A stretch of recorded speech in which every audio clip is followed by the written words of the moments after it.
Na kmetijskih zemljiščih v Sneberjah vlada kaos. Kmetijska inšpekcija vodi 3 postopke. Podjetje Makše Transport in njegove avtovleke so inšpektorji obiskali že 28krat in mu naložili za skoraj 40 tisoč evrov kazni.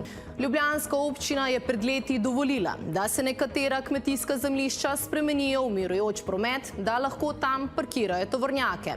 Z glavnim razlogom parkirišča čim bliže obvoznici.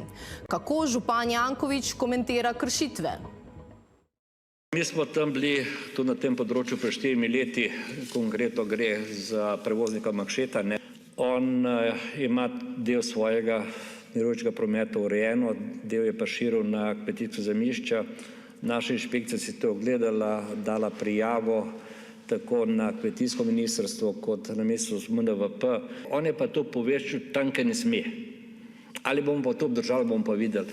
Gospod Makše bo pa moral spoštovati red, ker so zraven tiste hiše. Definitivno bo pogoj protihrupna ograja pa tudi urejen, tako da se ne praši.